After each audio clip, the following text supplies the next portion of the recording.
Okay, as you may or may not have heard, we are having the Summer Olympics over in Paris. Absolutely fantastic. The Greeks started this way back in the ancient world as a time to bring all the cities together.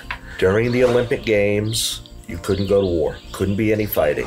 You had to have a truce because everybody was coming together to honor Zeus with competitions in athletics, in gymnastics, in chariot racing, in all sorts of games. Everything designed to show the best and the brightest. Obviously, there was a long period where we didn't have the Olympic Games, but then in the 1800s, they decided we want to bring it back. The world needs it. So they set up the Olympic Games. I think it was 1898. I can't remember. I don't have my notes in front of me. They decided they were going to do it like the ancient Greeks every 4 years. In fact, just like the ancient Greeks, the Olympic flame is kindled at Delphi, which was believed to be the center of the universe. It was where the Greek god Apollo had his Pythia, his priestess, his oracle. The Greek god Apollo would be there during the summer months and the warm weather.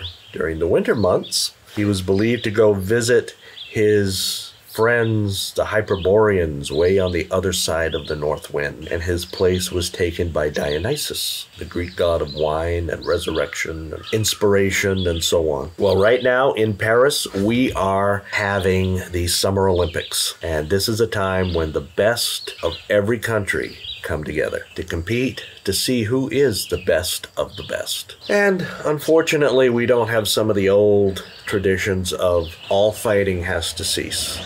No conflicts, there is a truce, everybody has to get along. Resentments and animosities can still spill over, but still you have times when sportsmanship outshines polemics, when humanity outshines xenophobia. I will give you one classic example. During the 1938 Olympics in Berlin, in Nazi Germany, which had very strict racial views, white supremacists especially, a German athlete noticed that a fellow athlete was struggling with this one particular competition. And he went over and he gave him some advice. He says, you know, you might do better if you try thus and such. And so the fellow tried it and it worked. And he went on to receive a gold medal. He was an American, and his name was Jesse Owens. He wasn't just an American, he was a black American. And the German athlete who helped him do better was expected to win the gold. He got the silver. And right there in front of Adolf Hitler and the Nazi High Command, Hitler had to shake the hands of a black American who beat a German for the gold medal.